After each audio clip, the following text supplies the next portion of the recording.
Hello, Kiss Army, and welcome to the 45th anniversary celebration of Kiss Unmasked.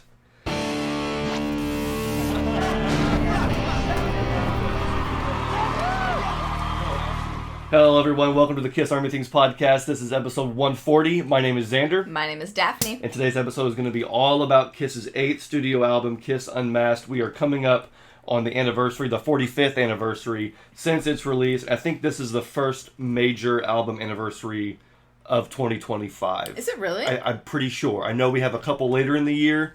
Asylum is turning 40, and then we have, of course, the big one, Kiss Alive, is turning 50. Yep. So here we are in May. We're celebrating the 45th anniversary. No, there was Dress to Kill earlier. You're right. You're right. Something earlier. You're right. This year. We had another. There was a 50th. There was Dress to Kill was celebrating 50th back in March. Yes. So my bad, guys. It's already been a crazy, crazy year. Well, and it's already. I mean, we're already almost halfway through the year, so even that feels like a long time ago. Well, yeah, you're right. We're already almost in June, and to think that 2025 is already half over is just, it's crazy. Insane. This year's flying by. Yeah. There's a lot that's happening. There's a lot that's yet to even happen. Yeah. So, I mean, either way, we're just glad that everybody's here joining us. So whether you're a new viewer or you've been here for a while, be sure to like this video, subscribe, and leave your comments as to what you think about Kiss Unmasked. We're going to be reviewing the album, each and every song, Kiss Army Thing style, and just talking about everything that there is unmasked. We're even wearing our Kiss Unmasked shirts. Yes, I'm so glad you remembered to say something, because we always forget to reference our shirts, but we usually, not always, but we usually try and keep them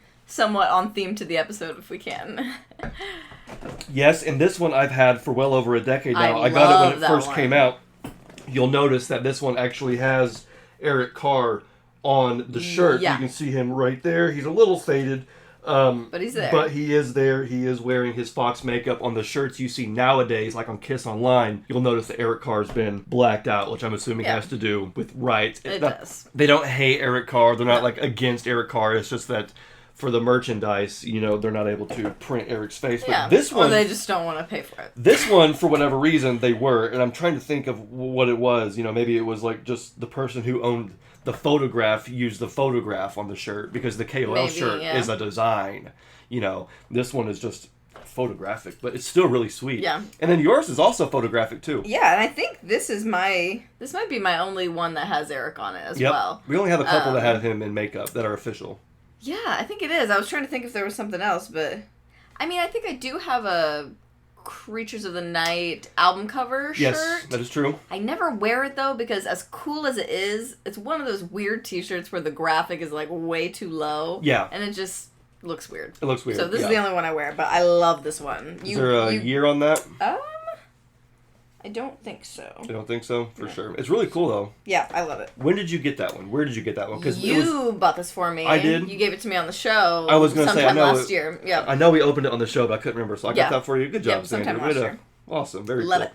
Yeah, absolutely. So today we're going to review Kiss Unmasked. We even watched, and this is going to be our spotlight, I think. Yes. We watched a little bit of the iconic Sydney 1980 show. Everybody has watched that Sydney 1980 show from Kissology Volume 2, and so I wanted to, just to get in the Unmasked spirit, listen to or watch a little bit of that. We watched the first three, of course, the first three epic opening tracks to the set list, and then we checked out the rest of the Unmasked set list. Yep.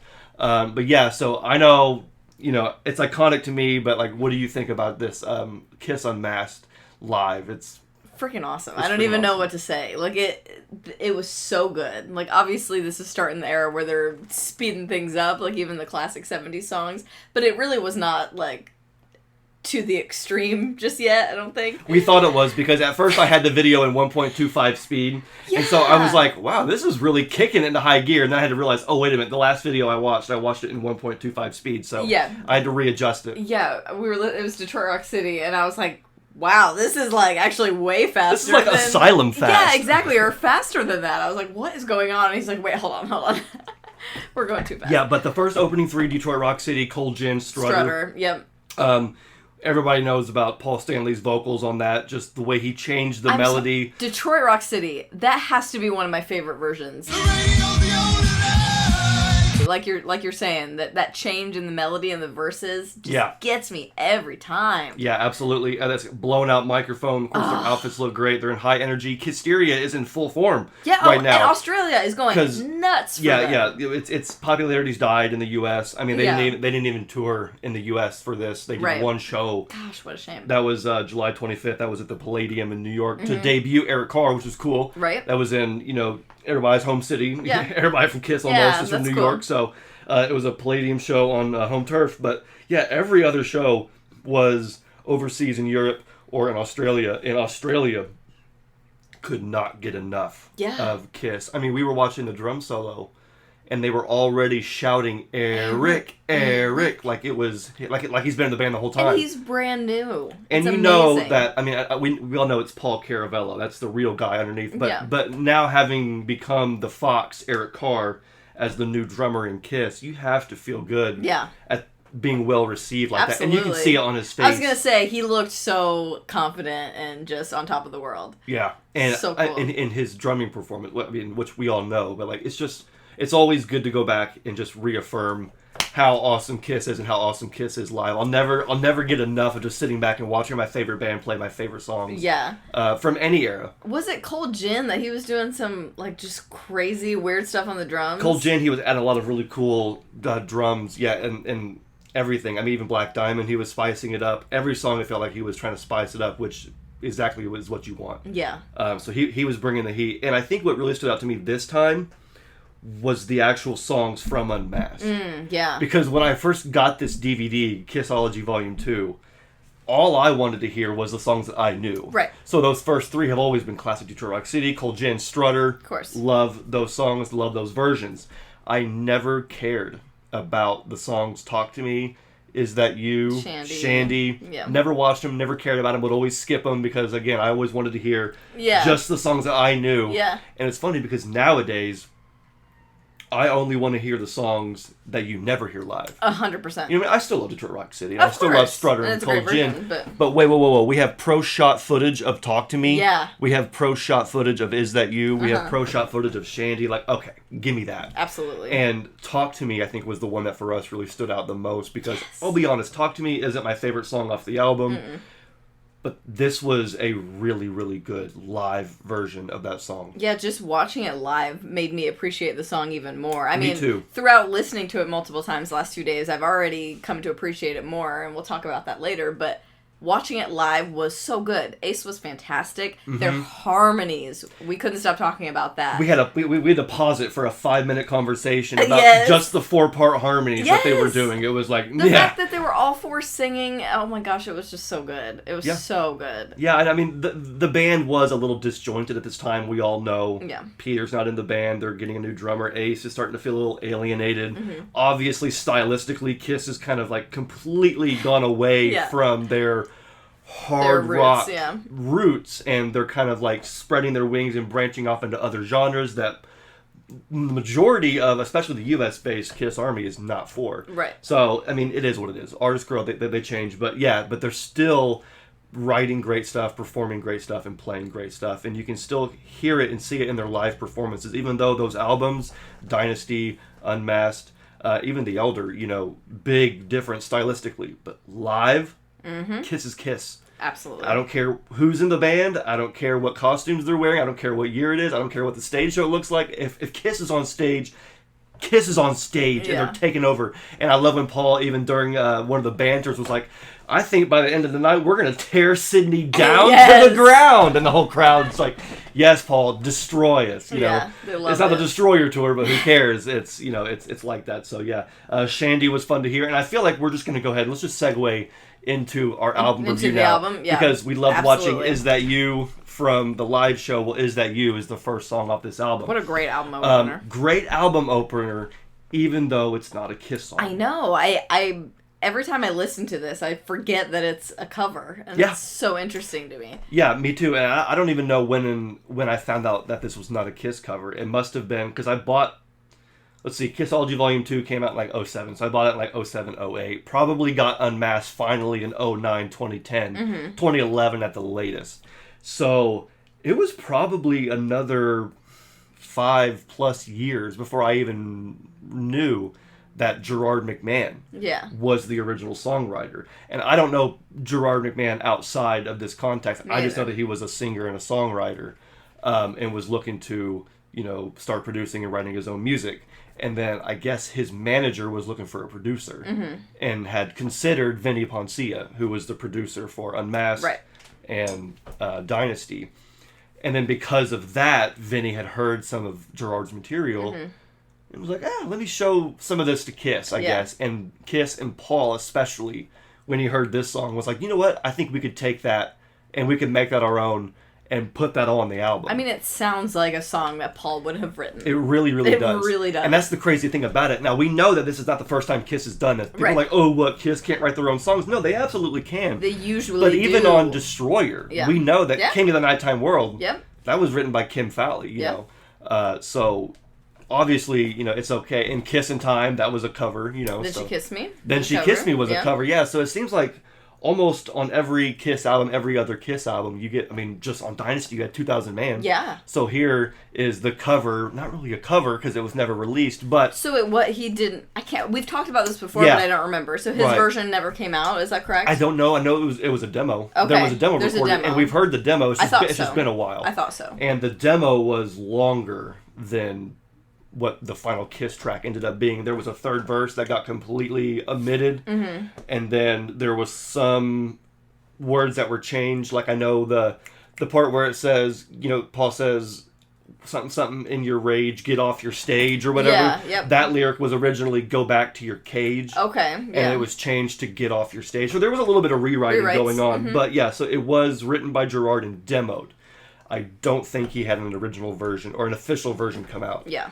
Interesting. But so Paul, I guess, heard it, liked it enough to record it and have it be the opener for Kiss's album. And he was even kind enough to give credit where credit is due. Obviously on tour they just say this is the new song, it's a single, it's the album opener, it's called Is That You? But I guess on a radio station appearance, Paul even said this was written by Gerard McMahon, a friend from California. Whether they were actually friends or not, but still, who cool cares? To say. He was like, he's an up-and-coming singer and songwriter. He's going to be putting out his own music soon. He wrote this song, and we wanted to put it on our new album. So even back then, he was kind of cool. That's amazing. With giving homage. But so history aside, I think the song is great. It's fantastic. I love it. I think it's a perfect song to open up Unmasked. It'd be weird if they opened it up with something like Easy As It Seems. Right. I think this song is a really good, tone setter for the album. It really gets you an idea of what's to come, but it's still so Kiss. Yes. And the lyrics are still, even though Paul Stanley didn't write it, it's a Paul Stanley song. It does feel like a Paul Stanley song, and he made it his own. Absolutely. With, the lyrical changes, but also just his vocal delivery and his demeanor. Yeah. I was very interested to find out that this was actually kind of based on a true story. So Gerard McMahon was apparently at a club or a bar or whatever somewhere after a gig, and this dominatrix girl walked up to him with handcuffs and a whip. Yeah. And was like, hey, do you want to have a crazy night tonight? And he basically was like, I don't think I do. No.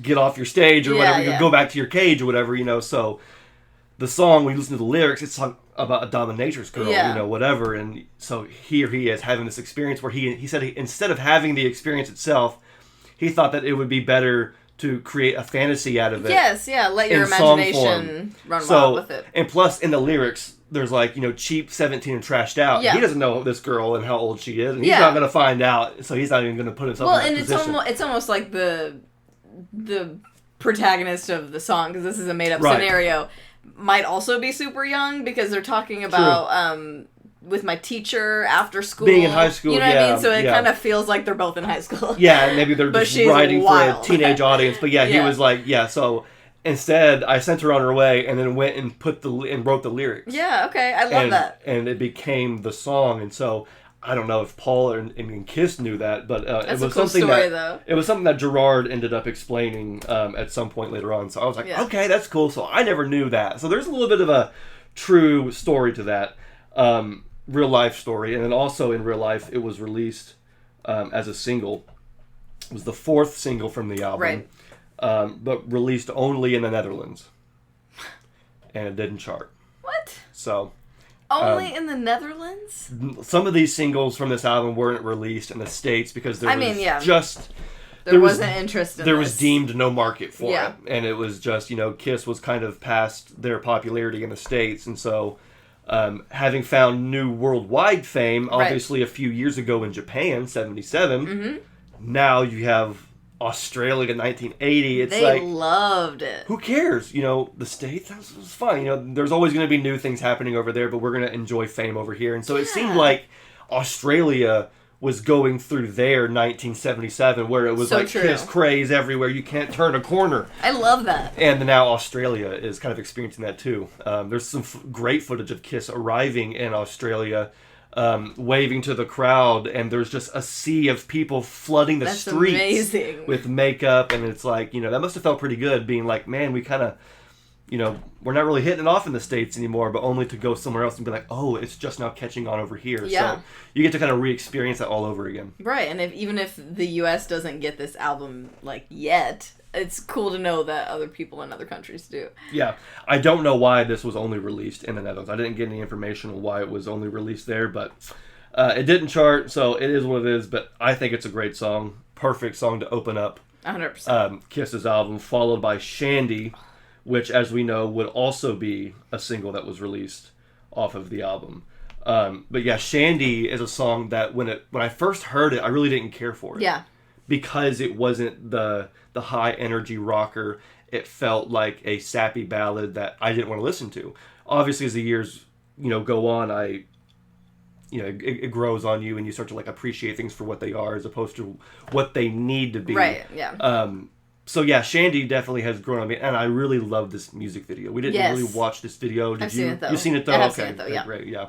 I love Shandi, honestly. I've always liked Shandi, but I feel like I just love it more and more every time I listen to it. Yeah. If Is That You is the tone setter for the album, Shandi is the essence of the album for me. Okay. Because I think of Unmasked as, it's still Kiss, don't get me wrong. It's still rock and roll in its own way, but yeah. But this is a pop album, let's be real. These are very poppy songs. Very pop rock. And this song is it's going to sound so stupid, but it's sparkly and shiny. It is a very sparkly song. And that's what the album is to me too. Yes. There's just something about those really high-pitched guitars.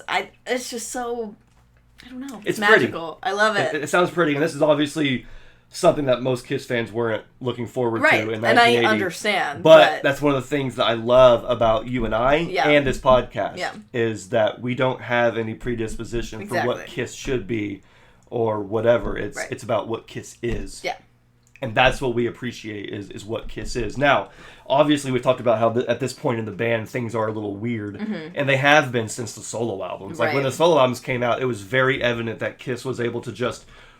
they were always kind of writing on their own and doing different things, but they always came together. And now for the first time, you're really seeing them just writing and recording on their own. Right. This one, it was written by Paul and Vinny Poncia, the producer for the album. Paul is singing and he plays lead guitar, so no ace needed, really. Anton and Fig is, of course, playing drums. Peter Criss is all but out of the band. Eric Carr hasn't really been brought in yet, so they're still using Anton like they did on Dynasty. Paul's guitar tech, Tom Harper's playing bass, so Gene's not even on playing bass. And Interesting. And then Holly Knight is playing keyboards. Okay. And that name should sound familiar. It does. Because we did our Hot in the Shade album review. Yes. And Holly Knight had some songwriting credits. That's true. And while doing some research for that, I ended up learning that Holly Knight had played some keyboards on Unmasked. That's very cool. I was happy to come back to this and make it a full circle moment. So I don't know. I've probably forgotten at this point, but I'm not sure how Holly Knight came into the picture, but it's really cool. So this is Holly Knight's first appearance in Kisstory, if you will. That's very cool. Only to return less than a decade later at the end for some Hot in the Shade action. But yeah, so you're looking at a song here that really doesn't have anybody from Kiss on it but Paul. But Paul Stanley. Fascinating. Vinny Poncia, I think, is even singing backup vocals as well. So wow. The producer's in the studio. I don't know if Ace is on the track at all. So it's just one of those wild things. And knowing that, it makes it even cooler having seen them actually do it live with the band, like we just watched in there. Because, like you said, most of them were not on the track, but they did it so well live. And I think that's one of the reasons why I like hearing it live better, is because not only is it live and it just feels more organic, but you're guaranteed to hear Kiss. Yeah. Like, unless somebody is just, which we know it's not true, singing off stage while Eric Carr mimes his mouth, Yeah. So you're actually getting to hear Gene, Paul, Eric, and Ace live at the Sydney, show. So yeah, that's why I think those live versions stand out to me more, especially now in 2025. Yeah. This was the lead single for the album. Yeah. It makes sense to me. Yeah. Like I said, this is the essence of Unmasked to me. Yeah, this was the lead single, and it was released June 1st, 1980, and it did see some moderate success. It reached number 6 in New Zealand, number 5 in Australia, number 4 in Norway, and number 1 in Argentina. Only 47 here in the U.S. Gotcha. So this, I think, was what tipped them off as far as no more. Yeah. This was a lead single. They released it in the U.S., barely made top 50. Right. And 47 compared to, again, top 6, top 5, 4, 3, number 1. Not a good look. So I guess it was just better for them at the end to not release any more singles in the U.S. But I'll never forget when I first showed this song to you. I'll be interested to know if you remember this. I do. Yes, it was back in oh my gosh, when was this? High school. It was, it was definitely in high school. But I remember showing you and your cousin this song, and you guys would make fun of it and say... we didn't make fun of it. Listen. No, you didn't make fun of it, but I was so sensitive. I was like, hey, quit making fun of Kiss. I know you were. I was like, you're making fun of it. And I was like, I am not making fun of the song. I had just never heard... I was a teenager, and I never heard the name Shandi It was the before. name Shandi. Yes. And you were saying... That it sounds like you're saying the name Sandy with like a lisp or something. From From Greece. Oh, yeah. Because we were thinking about the song. Shandi. Sandy. Instead of, Sandy. But it's funny because Paul actually did write this in homage to, or kind of like, not in homage to, but inspired by Bruce Springsteen's song Sandy. Oh, okay. So the name Sandy actually has... So when you think about it, it actually kind of makes a little bit... Right. So it's Shandi. So you were kind of right. But he changed the Y to an I and made it made it his own. But it kind of makes me think of that Rod Stewart song he was trying to write, which was Hard Luck Woman. Yeah, which was kind of not a rip-off of it. Maybe you could call it rip-off of Maggie. Right. So yeah, here's Paul again, kind of like, being inspired by somebody else and writing his own version of that song. But yeah, no, you're absolutely right. It does sound like Sandy with a lisp. Yeah, well, it's funny because I always thought that back then, but like now I've heard it so many times that I don't even think of that anymore. No, me neither. It's just a great song. It's a vibe. It is a fun song. Again, back in the day, it wasn't one that I wanted to hear always, but now when I hear it, like, it really... I don't know, I feel like if you're angry, this song can calm you down. Yes. You know what I mean? Because it's not, if you just listen to it's the music. The music. It's the music. The music takes me to another place, because it is not, it's not really a ballad, but it's also not like a, hard-hitting song either. But it's still upbeat enough. It's just feel good. And like you said, it could like kind of calm you down, make you feel good. I love it. Absolutely. We talked about obviously how it was played on the Unmasked tour, but Shandi was played rather frequently when they visited Australia. It was cool that they made that song special for Australia live every single time. I love that. In 2008, I think Paul brought it back on their tour, like a Live 35, and just played it by himself with the acoustic guitar. Cool. I feel like I have seen that. Yeah, that's kind of how he did it most of the time.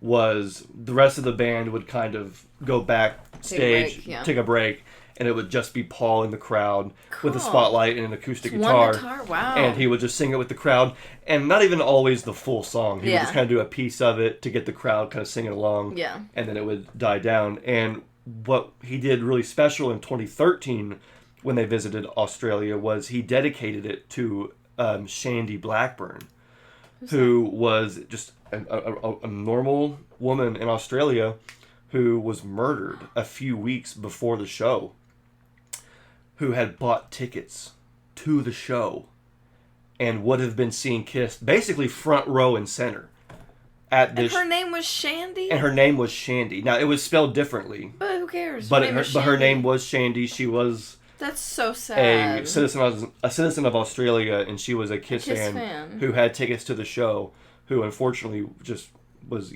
killed. That's so awful. But that's so sweet that so Paul did that. Dedicated that, and as soon as he said that name, the whole crowd just they could tell that that meant a lot to them that he would do that, even though obviously nobody probably knew her. But they knew they had heard the story. But that story was probably a national story, or at least a widely known story. So I thought, and I had forgotten about that too until again I was looking up some footage of Shandi, and I saw the name Shandi Blackburn, and I was like, I remember that. Why do I remember that? And I went looking, and I was like, yeah, okay. I remember that, but it was still a really, really cool. That's cool that he cool did that. moment. Yeah. And then, for the end of the road tour, it was played by the full band. I thought so. I thought we had a more recent one when they were in Australia. In 2022 and 2023, when they played it, they had the full band. That's amazing. For the first time since 2003. Wow. And that's because in 2003, Peter Criss and Tommy Thayer played it on the Symphony Show in Australia. Yeah. Okay. Yeah, think about that. You're right. I almost forgot about that too. And I love the Symphony Show. That was like my Kiss Alive. That's cool to think about how many, like... But back in the day... Even though this is like kind of an obscure song in the grand scheme of things, how many versions of the band have done this? Even though most of them were not on the original track. In Australia. Only in Australia. Yeah. That's cool. Yeah, so every version it was like only played in Australia, but it was like Australia's song. Yeah, I love that. I thought that was really, really cool. But yeah, back in the day in 2003, I wouldn't have cared about the song Shandi being played by Tommy and Peter, because I didn't even know what that song was. I wanted to hear Detroit Rock City, shout it out loud, Black Diamond. So yeah, these are only things that we can appreciate in hindsight. Right. But let's keep it moving now to number 3, the third track off the album, which is Talk to Me. Mm-hmm. This is Ace's song, so we're going to see a lot from Ace on this album. A lot. More on this album, the last album, than any other Kiss album, and it's because of the solo albums. The solo albums had a tremendous cascading effect on Kisstory. I mean, Peter Criss, Ace's popularity. Peter Criss's producer was Vinnie Poncia. Peter's was? Yeah. Okay. Vinnie Poncia produced Peter Criss's album, and when it came time for Dynasty, Peter said, "You will use Vinnie, or I will leave the band." And Gene and Paul said, "We got to keep the band together." So. Okay, we'll bring it in. And, that's where the disco kind of flavor thing came from. Yeah, true. The band was, we talked about it on our Dynasty review, how Paul was doing all guitars and all bass and all the singing and songwriting on his songs. Yeah. And Ace was doing all the guitars, singing and songwriting on his songs. And Gene was bringing his songs, and it was all divided. Yeah. And here we are continuing on Talk to Me. It was written by Ace only. He sings, plays guitars, and plays bass. Anton on drums. Vinnie Poncia on keyboard. Paul does sing backup, but no Gene on the song at all. Yeah. So I don't think Gene's been on any of these songs so far. Because we don't have a Gene song yet, and he hasn't been on any of the other ones. So it's just, it's crazy. But Talk to Me is also one of those songs that's really grown on me. Same. I honestly never cared about this song before, but it has been stuck in my head like crazy lately. It's one that you can also find on Kissology Volume 2 when they lip-synced it for that German performance. Yep. And I would just kind of skip past it because I, as a kid, didn't care. I wanted to watch the actual Sydney show, not some lip-sync performance. Right. But what really made me appreciate the song personally was when it was included on the Tokyo off the soundboard. Oh, yeah. When they played it on the farewell tour, Eric Singer and Ace. That's cool. On the Japanese leg. That's very cool. And it made an appearance. I'm pretty sure, am I getting that wrong? That's Donington. So that's not going to help us. Donington. Talk to Me, track number 4. So that's where, for me, it really stood out because, I'll be honest. Oh, this is going to maybe make some people mad. I don't really care, though. I personally was never a fan of Anton's drumming on these last 2 Kiss albums. Okay. As a drummer myself, I know that's blasphemous because some people say that he should have been the next drummer. He should have been in Kiss. He's just as much a member. I'm not going to deny that or say anything about that. I'm just saying that for me personally, I'm a much bigger fan of Peter, Eric Carr, Eric Singer. For some reason, Anton's drumming, besides the... Ace Frehley's solo album and some of that stuff was really great, but for whatever reason, his playing on Unmasked and Dynasty doesn't really stick with me. Interesting. Don't really have any, reason why. Maybe it's just the production style that Vinny went with, and it's just the way the drums were produced, but it doesn't matter. But Eric Singer playing it on the Tokyo show, I just think maybe hearing Eric Singer played it live made me appreciate it. But so hearing it on the farewell tour was what made me appreciate it more. Yeah, and like I said earlier when we were doing our spotlight for the Australia show, that performance made me appreciate it more too. Yes. Like just hearing those, because my favorite part about the album track is the harmonies. It's so good, but hearing those live just hit different. It's just it is a very simple fun, catchy Ace song. Yes. Yeah. Like, there's nothing crazy about the songwriting, but there's also nothing, like, super weird about it either. It's just... And you know what's funny is it has nothing to do with being shocked. That's Shock so Me, true. Rocket Ride, none of that. Spacey stuff, nothing like that. It's really, like... It feels like an Ace... Not a Spaceman song, just an Ace Frehley song. Yeah. You know, which is fine. I don't need everything to be like Gene. You know, not every song needs to be a demon song. But yeah, it's interesting how I don't think not one song of Ace's on this has a space Acey feel.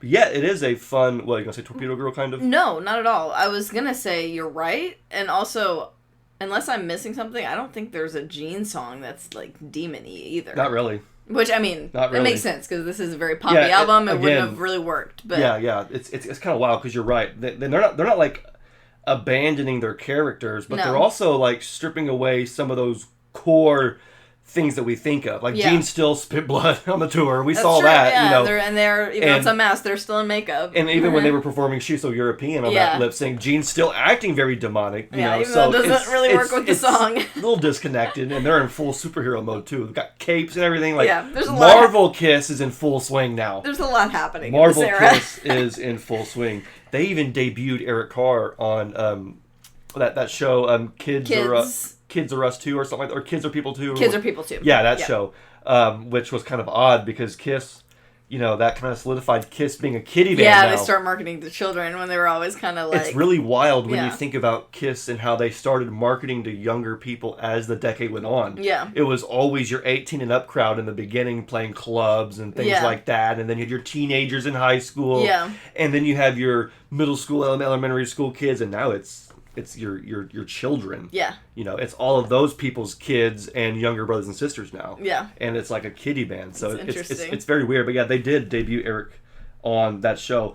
We also found it very interesting that Talk to Me was a single release. Right. Yeah. It was the second single off the album, which just goes to show how much pull Ace had now and how much popularity he had. Yeah. How much more popularity he had in the band. Absolutely. He was always popular, but he was such an enigma because he never spoke. You never really heard him. He was just cool. Singing I think that's songs. why everybody liked him so much. Because he was cool and mysterious. Ace was always the cool guy. Yeah. And lead guitar was always the coolest instrument. Yeah. You know what I mean? So, you know, if you were the lead guitar player, you were always kind of like one of the coolest guys. Everybody wanted to play your riffs, play your solos.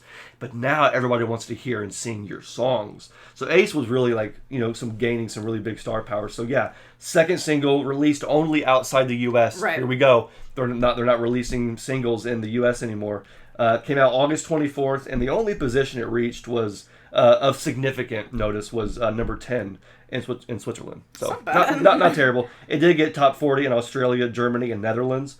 So it wasn't like it was a flop everywhere. But again, Kiss is used to being bigger, and it's funny because this album really wasn't a flop. It reached number 35 on the Billboard 200 in the U.S. Yeah. That's top 40, top 50. You know, but it was the lowest since Hotter Than Hell. Right. And it was a gold album, and it was certified gold very soon after it was released, but it was the first non-platinum album since Dress to Kill. It's crazy how when you achieve a certain level of success, and anything less than that starts to be perceived by you and by everybody else as like a failure, even though it's still better than almost everybody. It really feels like a shame, because as soon as you reach number one, there is nowhere to go anymore. Yeah, it's like... You either stay at number one, or you go to number two. I was going to say, you could get number two next time, and if it's you're like, number man, two they next didn't time, make number one. As soon as you're number two, whoever's number one is not number one. You don't matter anymore. Yeah. So you're either number one or you're not, is basically what it comes down to. Right. And so Kiss, honestly, they weren't doing too bad. Again, I got a gold album, top 50 on the Billboard. Your singles are charting worldwide. Yeah. But they didn't have that core audience and that core appeal in the States. And so I guess that is what matters most at the end of the day for some people. But again, still churning out really good stuff. We have number 4, the best song on the album. I think you're right. I don't know what happened. Because this song didn't hit until about 5 years ago. Yeah. I don't know. Jeb was always on top of it. It didn't hit for me till like last year. This has always been Jeb's favorite song. He's always said it. He's been ahead of the curve the whole time. I said, I don't know what you're talking about. I literally... Naked City. I got goosebumps thinking about this song just now. Naked City is one of the best Gene songs period. And you're gonna it say, doesn't have to be demonic. It might be like, I hate to say it, like his magnum opus. All like the songwriting. victims have turned to stone. No one around me. They're all alone. We could go on. I sacrifice my social position. This song goes. Every lyric. The lyrics, Gene's vocals, and the music. If you could just not focus on the brilliance of Gene's vocals and the music, if you could just focus on the bass line and the bass to this song, it is mesmerizing. It is some of my favorite bass guitar to listen to. And the bass guitar, obviously, is hard to hear in some songs and some bands. Definitely. But if you can just dial in, and I do believe this is Gene's bass track. Gene didn't play bass on maybe a fourth or a third of this album. But I do believe this is one where Gene did play on. And it is the juiciest, the greatest bass line ever. Just simplistic, that's so good. Punchy. It perfectly fits the song. It's almost like everything is following along with the bass guitar. You know, if this was just drum, bass, and vocals, I could take 11 tracks of nothing but Naked City, and that'd be unmasked. 100%. Naked City, instrumental, Naked City demo, Naked City acapella, Naked City take 2, Naked City incomplete. Give me 11 versions of Naked City and release that as unmasked, the B-side, or just whatever it is, unmasked 2. It's incredible. And it would be great. I don't know why, but yeah, this song was one that just... It wasn't that I never hated it, never not liked it. It just never stood out to me. It didn't click. It didn't. Never clicked. You didn't fathom it. And I can't tell you what made it click, but I don't care because now that it is, and it has. It's great. It's incredible. I love it. It's a masterpiece. I think the lyrics are amazing. It's one of those songs that really creates a universe and puts you in it. Like, yes, you just you see the imagery in your head, and oh my, his voice is just so good. I love this song. I love it, and it wasn't written only by Gene. We actually have 4 co-writers. And isn't one of them Bob Kulick? Bob Kulick. So cool. Bob Kulick. We have Gene. We have Vinny Ponce, the producer. We have Pepe Castro. And Bob Kulick. So interesting. Pepe Castro, I think, had maybe worked on... I think maybe had some writing with Peter. I'm not really sure. It's hard to honestly keep track of all this stuff in the moment. I'm doing my best to bring as much accurate information as I can. But I know Pepe Castro has involvement with KISS. There was actually a really cool episode of the KISS Army Nation podcast. Pasquale had Pepe Castro on to talk about some of his involvement with KISS, which is really cool. That's neat. So here he is getting credited on a co-write with Gene, as well as, Bob Kulick. This is his first credited co-write. Is it really? I don't know what other songs that he was involved in writing, but this is the first one that he gets credit. We do know that he had played on side 4 of Alive 2 guitar, uncredited. We know that he had played on Paul Stanley's solo album. I think he was credited there. I think so. On Paul's 78 solo album. And he would go on to play on Killers and Demo for Creatures. Yeah. Uncredited. Here he is receiving his first co-writing credit with KISS. I would love to have been in that room when they were writing this song. Like, I wonder if archival footage of, which they probably weren't filming, but I wish. Yeah. I don't know if they were all 4 in the room at all, if this was one that Gene and Vinny... I bet it was probably Gene and Vinny in the same room, and then maybe Gene brought it to Pepe and brought it to Bob, and they had some fine-tune it or something. They had some sort of involvement that would have warranted. I want to know. I want to know the whole story of the songwriting process, because it is just fantastic, and that's like, I'm sorry, but Gene is not always the best songwriter. Nope. Well, like, we all know it. No. I mean, he has fun songs, but they're even the ones that are good or not usually this freaking deep. But once in a while he comes out with a smoker. Yeah. This one, Within, he's only credited on Within, which makes me sus, but at the same, because that one I think is for me his magnum opus. That's definitely up there. Is Within. But yes, this song is absolutely fantastic. So no notes. maybe we're just crazy. I don't know. What do you guys think about Naked City? Are we delusional, or if it's never clicked for you, like, seriously try again. Like, put on some really good headphones or put it on really loud in your car. Make sure the bass is up. And really appreciate it, because it's so good. But we're going to pick it back up now. We're going to get a little more upbeat, a little more fun here with What Makes the World Go Round. Yeah. Another Paul and Vinny track. So Vinny wrote or co-wrote most of these songs. I was going to say, almost all of this. I mean, so far the only one was the one that was Ace alone. And the other one is another Ace song. Oh, okay. Interesting. So he's all over this album. So Vinny was heavily involved in this album. So Tomorrow, written by Paul and... What Makes the World Go Round. Yeah, sorry. Written by Paul and Vinny. This ended up being the last single. Okay, interesting. This was the fifth single. The last single didn't chart at all. Yeah, kind of a random. I don't know if I would have chosen kind of a random this song. And this is one that honestly, again, it's never gonna make a top greatest Kiss. I think Naked City should be on, like, if there was ever like a best of Gene Simmons solo album, 100%. That's going on there. Agreed. This one, I think I love this song. It's perfect on the album. Yeah. But it's not one I really go to otherwise. I agree. By itself. I will say this go around, it has grown on me a lot because it's one that I never really think about. Like, I know it, but never really think about. And I did find myself enjoying it a lot more this time, but I don't have a lot to say about it. Right. It kind of just is what it is, but it's a fun song. I'm gonna pull up the lyrics real quick. I love Paul's, like, really high falsetto part. That's so good. Yeah, well, I like the melody of his singing. Yeah. Once I was a fool, dreaming my life away, and then yesterday I found you. Like, it's fun to sing. Yeah, it's a good song. But it's not, like, the most memorable. Right. But yeah, it is very, very fun to sing. The chorus especially. Yes. I found out Jeb used to do this.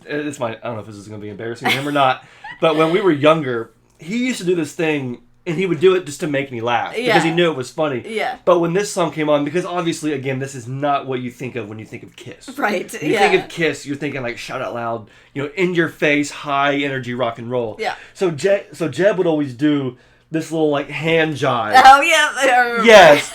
And it always, like, made me laugh. I can see him doing it in my head. And so he would always, like, if he did this, I knew what he was talking about.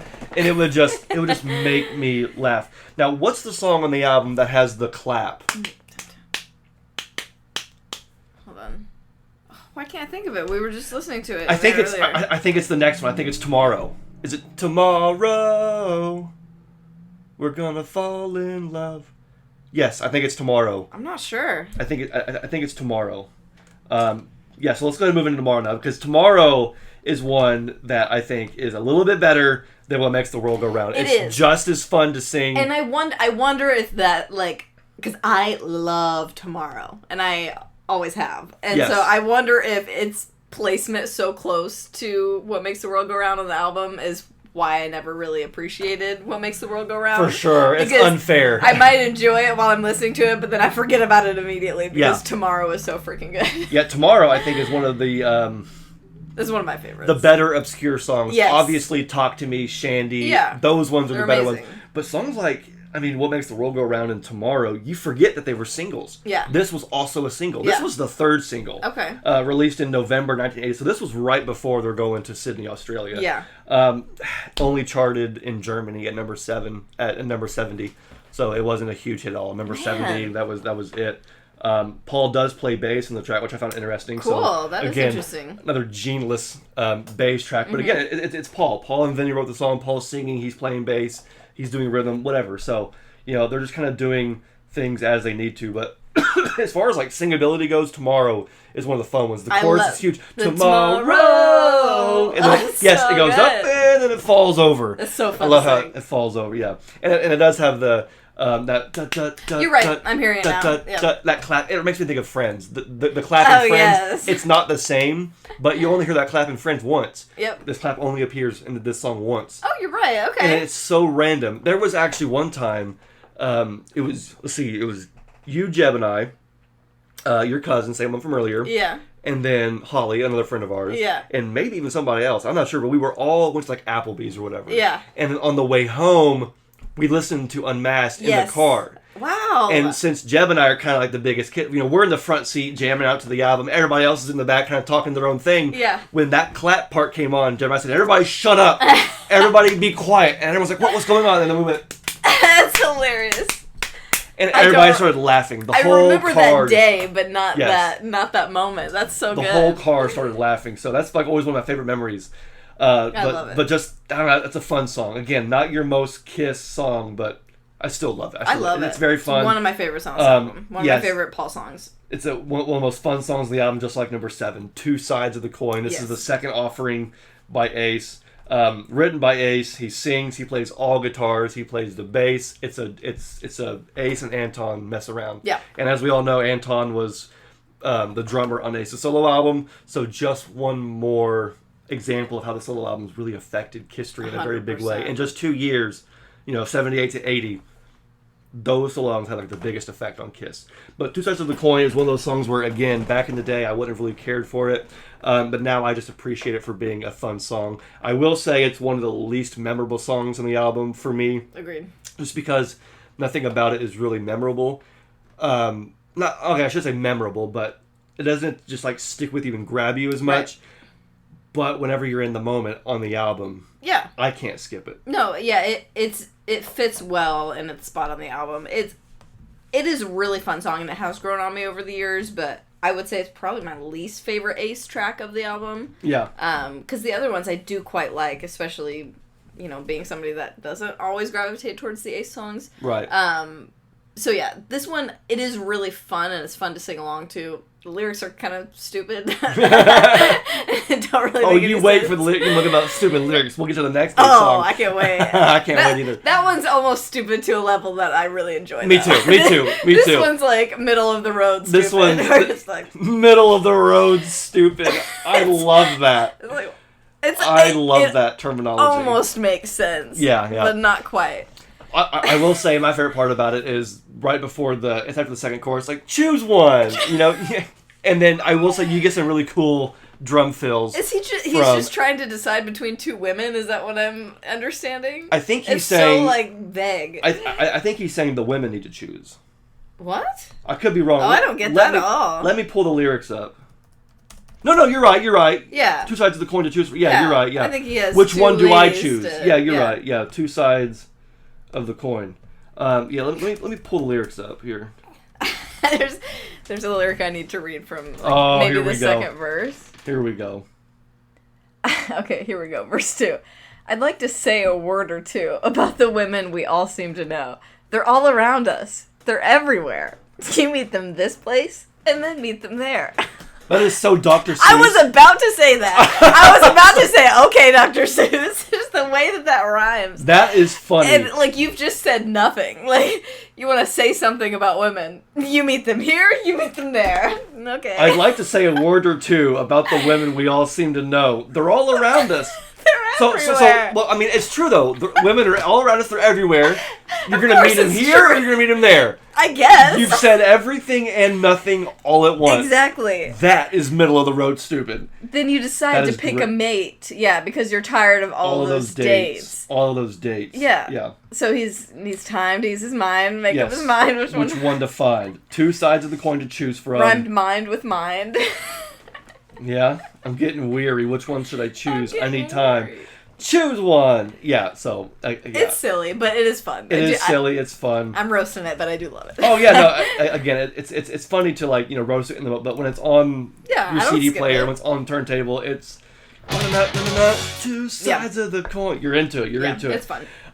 You want to talk about some middle-of-the-road stupid. Let's go with number 8. She's so European. Yeah. I've never looked at someone and just thought, man, they're just so European right there. European. What is this title? Again, when I was 12 and heard it for the first time, you don't really care. Yeah. The older you get, you're like, Gene. See, I'm almost the opposite here, actually. I feel like when I first heard this song, when you first showed me this song in high school, I felt bad. I was like, I'm sorry. I felt bad. This one, I think I did make fun of. Yes, this was one. I wasn't trying to make fun of Shandi. I was making fun of She's So European. And rightfully so. But I'll be honest, this is one I love more and more over time. The lyrics are kind of dumb, but... It is musically, I really like this song because kind of like Shandi, it has that sparkly kind of vibe. Yes. And I really enjoy it musically. And Gene's vocals are really good. Again, he sounds so good. It's funny how by the end of it, he's doing all these crazy high pitch, what? His high note at But then he'll go, he'll go high and low and middle of the road. It's just Gene doing everything. I love it. It's crazy because if you were to watch that on mute, that performance of She's So European, it's like, that's the demon. Right. But when you hear it, it's like, no, that's not the demon. Yeah, that's like just what? Gene Simmons. Is he singing God of Thunder or something? Nope. He's singing She's So European. I was like, this is not, what I'm hearing is not matching what I'm seeing at all. Again, written by Gene and Vinny, which kind of shows, Gene and Vinny Poncia. I was surprised to remember that this was played live on the Kiss Cruise. Oh, yes, when we saw that clip. Came across this clip, yeah. I almost had a moment where I was like, wait a minute, what? Because I could think back to, they played Take It Off on the Kiss Cruise all night, and, We Are One, all these crazy deep cuts, but then I'm like, I totally forgot that they played She's So European on Kiss Cruise 10, I think it was, in 2021. And it sounded fine. It was fine. I'm not going to say it was like an amazing version or anything, but it was fun to hear. It was fun. It was fun to hear. It was great to hear. I'm glad they tried it. There was a moment where Gene, of course, forgot the lyrics, and Paul's looking over at him just laughing. They're just having fun. Yeah. Trying to just get through the song. They're doing it for the fans. But yeah, so this was not one that ever got played live, obviously, except for that one time on the Kiss Cruise. Not that I know of, at least. Yeah. But yeah, still fun. I mean, it's got some silly lyrics. She lyrics, makes love on a brass bed because her parents are still away. Like, that makes no sense. Yeah, and from the lyric, she still speaks with an accent. From Saint-Tropez. From a week in Saint-Tropez. Yeah. So that lyric makes me think she's not actually European. Like, she's maybe American, but has been to Europe and thinks thinks she's fancy and thinks she's cool by adopting these European. I see. That's what I'm getting, because she speaks right. with an accent from 1 week in France. She still speaks with an accent from a week in Saint-Tropez. Yeah, it's like she and she has she has the pink champagne at the beginning. I think she's trying. She's appropriating European culture. Yes, I think she's trying to be cool and European, but she's not. I see. Yeah. Okay, yeah. Either way, it's a fun song. It is fun. It's a fun song. Number 9, Easy as we're closing in now on the album here, but we have Easy as It Seems. Track number 9, a very, easygoing mid-tempo song, nothing like, Tomorrow or anything, but still a fun song. Yes, and this is one that I think has grown on me this time around, too. I think I was kind of sleeping on this song, because I really have been enjoying it this time around. Like you said, it's not Tomorrow level, it's not Shandi level, but at this point in the album, when we're getting towards the end of the album, I think this was the perfect place for it. Yeah. And I really enjoy it. I really liked hearing... This time around, I really enjoyed when I got to She's So European and Easy As It Seems back to back. I don't know why. They were just hitting. Yeah, this one, again, not really much to it. I don't quite understand the lyrics. It doesn't really make sense to me. So this one almost sounds... Like, what is Easy As It Seems? Because it doesn't really match the verses to me. Well, I think he's cutting off the relationship, and he's saying it's easy. It's easy to leave? Is that what he's saying? Either it's easy for him to leave, or it's easy for her to pretend like she doesn't care. You know what I mean? Because we had the opening... Because it sounds like she's messing around. Yeah, he says, I've been your lover for too many years. I'm through wasting my time. You've been out running without any fear. Tell me why. I love the melody of those verses. The melody of those verses is so good. I keep on hearing your road never bends. You ain't committing no crime. I hear you're sleeping with one of my friends. Tell me why it's so easy as it seems when you're walking out in your dreams. Yeah, so she's throwing her life away. So he's asking why it's so easy for her to throw everything away? Okay. Why is it so easy for you to just walk out? You're walking out on your dreams. You're sleeping with my friends. Yeah. Your road never bends. You ain't committing no crime. Like, why is it so easy for you? Yeah, okay. Easy. Tell me why. I want to know the reason why. Okay. It's easy as it... That makes sense. You're walking out on your dreams. You just walk away. If it takes forever, I don't mind. I've got time. See, that part I don't understand either. All I want to know, can you lay it on the line? Because if it takes forever, I'm going to find out.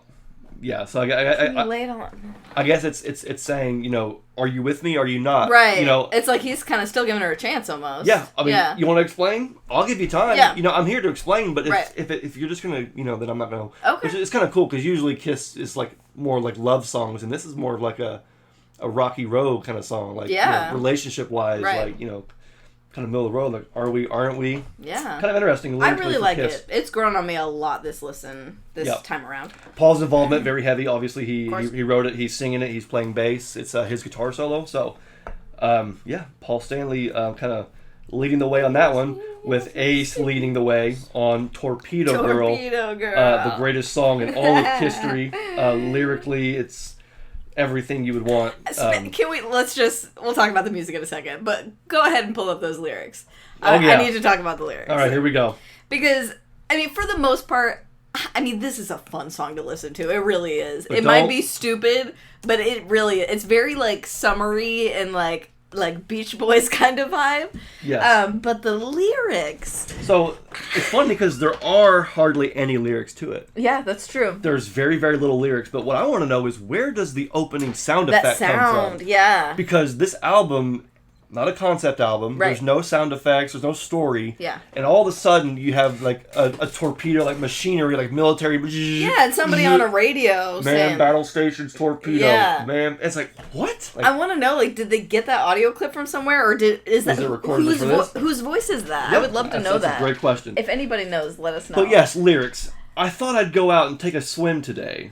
It was real hot, and I just had to get away. I get it. They spotted an unknown sub down in the bay. This is the part that I never, like, really fathomed these lyrics. But I don't care. I think I'll just go swimming anyway. So there's an unidentified submarine that we don't know whose it is. It could be the Nazis, it could be the commies, it could be anybody. This is really dangerous, and he's going to go swimming anyway. What? I think I'll go swimming. Let's take a dive, Torpedo Girl, and feel alive, Torpedo Girl. But I knew when I was in the suds and swimming around. But then all of a sudden I heard this rumbling sound. I saw this thing that looked like a submarine with a pretty girl on the bridge. Could this be a dream? I don't know. That is my absolute favorite. I don't know. I've been saying that all day because it's stuck in my head. Yeah, again, it's like, choose one. It's like Ace just went full on silly mode. Really? Like, Kiss is just having fun now. It's not even... Yeah, I can see when Gene talks about, them, like, trusting producers too much, taking their eye off the target, you know what I mean? What's he say? We were fat, bloated, and rich, and, we lost sight of who we were, but, you still get some fun songs like this. Let's take a dive. Come on, get your feet wet. That's one of the funniest parts. Come on, get your feet wet. And it's funny because this album, I think, came out at the right time. It came out May 20th, 1980. Mm-hmm. That's right on the cusp of summer break. Yeah. School, it's such a summery song. School is just now ending right now. So this would be like your summer song. I was going to say, it really is so fun. Like, it might have stupid lyrics, but I like this one better than Two Sides of the Coin. Like, just because it's more fun to listen to and more fun to sing along to. It's silly. It's Ace's bass line. Boom, boom, boom, boom, boom, boom. It's like a funky bass line. Yes, it's so good. It's got a cool groove. It's very groovy. The music, to me, is more interesting. Yes, exactly. The lyrics are just as stupid. Right. But the music is good enough to where you get a pass. Plus, you have that opening weird sound effect, which kind of just makes it like more memorable. And it's a very interesting song. Yeah. Stick in your head a little bit. But yeah, this is definitely, I think, one Kiss album that came out at the right time of the year. Yeah. We know in October 82, that's when Creatures came out. Okay, Halloween, very, sounds perfect. Yeah. May, spring break, summer break. Yep. Unmasked. Perfect spring, summer album, and it's because of songs like Torpedo Girl.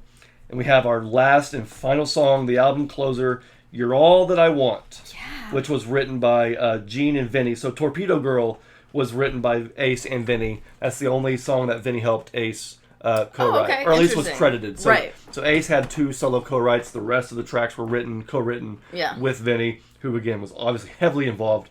But here we go. Yeah, the song "You're All I Want." This was a demo recorded by Gene and Paul back in 1977. Cool, I did not know that. Neither did I. Well, no, I did. I just didn't. I learned some things about it, but that was one thing where I learned that it was like actually in '77 that it was recorded. Yeah, this is such an interesting song because it's a Gene song, but it's like a Paul type of love song, which you're not really used to getting from Gene. If this is a song that you said, who sings "You're All That I Want," I'm going to say Paul Stanley. And you forget that Gene sings it. Yeah, exactly. It seems like it would be a Paul song. It seems like it would be. And I think it's kind of underrated because I think it kind of gets lost at the end of this album, and it's definitely not the best song on the album, but this is one that's really grown on me too. And it's just very interesting for a Gene song. Very, very simple. Yeah, I don't think it's the most memorable. I can see why it's the last one, although you are kind of like, what would be a better outro? I was going to say, I don't know if it's the best album closer. I don't know if it is either. I think it belongs towards the end like this, but maybe not last.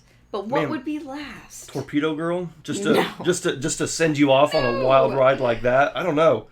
Tomorrow? Maybe. And on a high note like that? I don't know. Maybe I don't know. I'm sorry. I feel like every time I say I don't know, I'm gonna think maybe it's perfect the way it is. I don't know, but anyway, like it. It's not super memorable. It's fine, but it's got pretty harmonies and it's got, I don't know. It's a nice, simple Gene love song. Yeah. Like I said, it was a demo that Paul and Gene recorded in 1977, and that demo was included on the Kiss box set. Oh, cool. That came out in 2001. And what my favorite part about the song is that obviously, yes, it's a Gene song, but by the end, you have Paul singing over top. Yep. Which I think is so cool because, it's a Gene song all the way through until the very last second. Paul starts like doing vocal runs over top of Gene's chorus or whatever, which I think is so cool. Yeah, anytime I get to hear both their voices on a song, even if it's just for a little bit, so good. That's a fun way to end the album. Yeah. Is, having Gene and Paul kind of trading back there. Well, having Paul just kind of come in and doing crazy... riffing over the top. Riffing, vocal pop, or... Yeah, vocal runs in like a very pop style. Yeah. Over the top is just, it's so cool. And we actually got a quote from Gene included in the Raise Your Glasses book that Tom and Zeus did. Oh, okay. With Joe Casada from Shout Out Loudcast. So they had Ace, Bruce, and Gene submit some things. Right. And the one that Gene submitted was for this song. How and why, I don't know. That is so random. Do you have what he said? But here's what Gene had to say about this. He says, we were on tour, and on the off days, I would go and do demos. Usually I would do all the instruments, but on that day, Paul came in. I had this song, You're All That I Want, You're All That I Need. And once I had that, the chorus and melody came to me. So that's what we have from Gene. Cool. Which is very, very short. I know, I want more, but very it's cool. Short, very incomplete. But what we can assume is that this was Gene's song that he was writing by himself on tour in 1977. So probably the Rock and Roll Over tour, Love Gun tour, right around there. Gene is writing and recording this. And then on the day off, Paul comes in. And that's why maybe he had Paul come in and do those vocal runs, because they're on the demo too. Yeah. Paul does the same thing on the demo. Okay, cool. And then we recorded them again. That's cool to know. For Unmasked. Yeah. And so hearing that demo, you're like, oh, okay, I can see where Gene's talking about. Paul coming in and then, hey, Paul, why don't you, or hey, Gene, you mind if I, whatever it is, it's really cool. Add a little something. Add a little something. Yeah. So here we go. We get it on both the final version, or the demo version and the final version. Yeah, having that history of it being a little bit more collaborative like that and an older song, and you reminded me that Paul kind of sings on the outro, makes me appreciate the song more as a final track. Yeah, absolutely. Yeah. And I'm going to blow your mind with this fact, and then that's pretty much going to be the end of our album review, because this is one thing I learned about this song this time around, was that this song was actually included live in the set list for the first 9 shows of the Unmasked tour. What? They played You're All That I Want within the first half of the set list. It was Shandi, Talk to Me, all the songs, and You're All That I Want. You're All That I Want? Why? I have no idea. Is there any footage of that? There's probably very limited footage, but I guarantee... There's something out there. Guarantee there's audio of it somewhere. I don't have any because That is fascinating. What a strange choice. I wonder if it almost seems like they kind of have a sentimental attachment to it, since it is an older demo. Yeah, maybe. And it's like, maybe that was just like a fun day, and so they're like, really, that's why they wanted to include it, and that's why they wanted to try and do it live. I know that a few of those shows, there are average recordings that are circulating, but I don't know who has them. Right. But it will be cool to hear. Yeah, definitely. Because I had no idea that song, and that's such a random song. Oh, like if I was going to add more songs from Unmasked, it would not be You're All That I Want. Yeah. But anyway, guys, thank you so much for joining us for our full album review of Unmasked. I want to know what you guys think in the comments. Please let us know what your favorite songs are, your least favorite songs. Were you around in 1980? Were you like, oh my gosh, get this crap out of here? Or were you like, oh, this is an interesting angle for Kiss to come at? So, yeah I want to know what you guys think. I know we love the album. I will even go this far. I love this album. I would choose this album to listen to more than Destroyer. If it was Destroyer or Unmasked, I'm going Unmasked. I hate to say it, but easily. Yeah. If it was Love Gun or Unmasked, I'm going Unmasked. Yeah. Now, Rock and Roll Over still wins. Ooh, yeah. I think Rock and Roll Over still wins. There's less tracks, but Rock and Roll Over, though. It's so solid. It's so solid. But for some Dynasty or Unmasked, I'm going Unmasked. I'm with you. Every time. It's not like my favorite Kiss album, but it's actually kind of interesting how when I think about it. Yeah, it is more probably middle to upper tier. It's probably in the top 10. You know, out of the 20 studio albums, Agreed. It might be... Oh, it definitely is in mine. Right around 8 to 12, you know what I mean? In that middle section, just because, it's so fun. Yeah. And I know we say that all the time, oh, it's a fun song, oh, it's a great song. I ain't lying to you guys. If it sucked, I would tell you. That's the point. If it sucked, I would tell you. But this album, I think, is so much fun. Yeah, I get every single reason why it didn't make it in the States. I get every single reason why people don't like it. Yep. But I don't agree. Yeah, right. I don't care. I don't agree. I love it. I think it's great. Agreed. But yeah, so I love getting to do album reviews like this. Me too. So much fun. We talk about every single song. Break them down like that. Yeah, get to learn a thing or two about some of the songs. But as usual on the Kiss on Everything's podcast, I be collecting, and I like to show the things that I'm adding to my collection with you guys. And so, just a couple small things today. Nothing crazy, nothing big.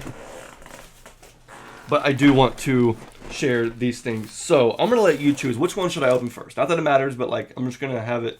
This one right here first. Okay, for sure. So I'm gonna put this one down. We're gonna open this one right here.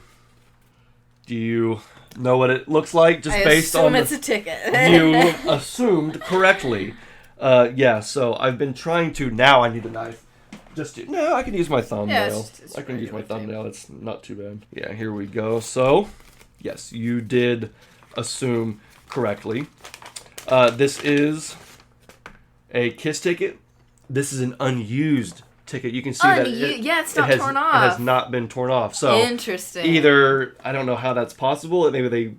Yeah, I'm not sure how it's possible, but... Well, if somebody didn't, Somebody didn't go or couldn't somebody use it. got 5 tickets and then one of their friends backed out, you know. Yeah. Just kept it for some reason. Either way, or they somehow bought it after the show at the box office. I doubt it. I don't know. But anyway, all I know is that I have this unused Kiss ticket from the Kiss concert December 13th, 98, when Kiss was in Indianapolis on the Psycho Circus tour. So yes, again, more Indianapolis Kiss stuff. I think I bought one of these tickets already, last year or the year before. But saw this one in perfect condition, unused, for fun. Less than $20, and I was like, add to cart, right? Yeah. You know what are you gonna do? So I'm glad to have it because it's more Indiana Kiss memorabilia that I can add to my collection. It's still bizarre to me how Jeb and I don't have our parents' tickets from the reunion show or Psycho Circus. Like, we have a lot of their tickets. Right. And we always thought we had those tickets, but we've checked. We know we didn't lose them. I have everything else. So, unfortunately, we don't have our parents' tickets. So, I've gone back and found some other tickets for that show as well. I do have Dad's glasses from the Psycho Circus show. So, that's really cool. But, yeah, this I'm going to add to my Indiana Kiss collection. So, I'll just kind of put that right there in front of our YouTube play button there. So, yeah. Again, just a small addition to the Kiss collection there. This, I think we can all tell what's in here. T-shirt? Nothing should bend like that. That's, exactly. Yeah, it's definitely an article of clothing. But what kind of clothing? You definitely, I think, do. Okay. But Rob and I, when we went to... Oh, yes. That's not right. That is not right at all. That is not right. They sent the wrong shirt. What on earth? So, okay, I'm a little peeved off, but at least it's on the show, so it's kind of funny. It's content, I guess. But anyway, so everybody knows that we went and saw the Gene Simmons show in Beaver Dam, Kentucky. And it was surprising that Gene was not selling any merch. Right. At all. Yeah. All they had was Beaver Dam merch. They had Beaver Dam merch. Shirts. The Iron Maidens had merch. Yeah, but not Gene. But Gene did not. So Rob and I went to Gene Simmons' website. Yeah. And we purchased Gene Simmons band t-shirts from the website. So it had everything that you would want except for the tour dates, which is fine. So nothing on the back, but it had the Gene Simmons band logo on the front. That's what I bought. Apparently, I got Strangey Dangy. Strangey Dangy. What is this? What on earth? Strangey Dangy with an eyeball. And the worst part is that if you look, what's that say? It says Gene Shop Simmons. Gene Simmons. If you look at this, Shop Gene Simmons. So everything about it is Shop Gene Simmons except for this. What? This I'm t-shirt. so confused. I'm very confused. Because I assumed, and I'm a little upset. I assumed that just whoever packaged it put the wrong shirt in, but why is it still... I'm gonna Google Strangey Dangy. It sounds like Stranger Danger, but like... I know, the classic phrase. I know, but like what is that? That is very unfortunate. And it even says right here, GSB short sleeve, so Gene Simmons Band short sleeve. But they definitely... It is merch from some true crime podcast. Are you shitting me? Yeah. Okay, well, I'll have to deal with that. I was gonna say, I'm sure they'll refund you and send you the right one. It's just gonna be a hassle. Yeah, that sucks. Okay, well, that was supposed to be a Gene Simmons Band shirt, but it is what it is. I do still have the Kiss ticket. That's great. Yeah, I will still got figure something out... cool, and that's just something else we'll get in another episode. I tell you what, I've just made up my mind. What? I'm gonna get a refund for that, and then I'm gonna make my own T-shirt. Okay. And I'm going to make one for me. I'm going to make one for Rob. There you go. I wonder if Rob has gotten his yet. I wonder if Rob's shirt... Yeah, I can't use my phone. We're filming. Gene Simmons. So that is somebody printed the wrong thing on the shirt. Yes. That's not like a packaging person problem. That's a... I've never heard of this. So I don't know what the deal is. I'm going to have to reach out to them and figure out if they can help me out. But yeah, if not, hopefully they'll refund you. Maybe they'll refund you without having to send it back. And then you can I would hope so. I ain't sending it back. It's stupid. Yeah, but it's also kind of funny because it says Gene Simmons, but it's not. Yeah, that's funny. But okay, so yeah, I think I'm just going to design my own T-shirt. There you go. That would be and fun. have it made, and we'll just go from there. That'd be super And I'll put fun. Beaver Dam on the back. There you go. I'll send one to Rob. I like it. It'll be good. Maybe find if memory I get, from that show. Get a hold of JT, send him one since he was there at the show with us. Yep. But yeah, that is a freaking bummer right there. Not the best Collector's Corner this week, but either way, still very fun. I do want to get to the Kiss calendar. Oh, yes, of course. I missed the Kiss calendar in the last episode, but we'll get to it today. So I'm looking at my Kiss calendar right now, and for some reason, I have on May 25th, Unmasked turns 45. I'm pretty sure. Could you double check? Yeah, I'm pretty sure that the actual release date is May 20th. That's fine. Because we're filming this on Friday, and the actual anniversary is on Tuesday. Yeah, May 20th. Nice. This is going up on the 18th. Yeah. So Xander had a huge brain fart. That's all right. Yeah, on the 20th, let's make sure we have Unmasked turns 45. Now, we also have something else that we're celebrating, and that is our 4th anniversary. The Kiss Army Things podcast 4th anniversary. That's crazy. Today. Is it really? Today that we're filming? Today that we're filming. Yes. I did not Friday, know that. the 16th. Our first episode with Jeb and I, with you supervising, went up today. And over the last 4 years, we have almost every Sunday released at least an episode or a video. 4 years. And we're going to be celebrating our 4th anniversary next episode 141. Nice. And here's what we want to do. We want you guys to pick the topic. Ooh, okay. I'm going to have them Fun. pick the topic. So this is only for the folks who watched till the end. I could have said it in the beginning, but no. For those of you who watched till the very end, I want you to, in the comments, along with your review of Unmasked or whatever it is you want to talk about, let us know a topic that you would like us to discuss on the show. And we're going to go through the comments, we're going to look at them, and we're going to figure out which topic we want to do. I love that. And then we're going to use that topic for our episode. And maybe we'll use 2 or 3. Who knows? Yeah. But we're going to let you guys pick the topic, because without you guys, there would be no show. Obviously, we could sit here and talk about Kiss by ourselves, but it is much more fun having you guys involved, watching, listening, commenting along. And it has honestly been great these last 4 years, being able to share our love of Kiss with you, share our stories, hear your stories, and, finish out the end of the road tour. And as we move into this new era, the Pop House era, the Avatar era, coming off the end of the road tour, I mean, I wouldn't have wanted it any other way, guys. Agreed. This has seriously been fantastic. It's been you, me, Jeb, Ryan was on in the beginning for a couple of episodes. We've had, of course, Rob here with us at the table. In person. We've had many virtual episodes with plenty of guests, and every single time it's been fantastic. So thank you, everybody, for the last 4 years, and I hope that we have at least 4 more with you guys. So I'm going to go ahead and mark us on the calendar, but I just wanted to say thank you guys so much for 4 years of Kiss Army Things. Definitely.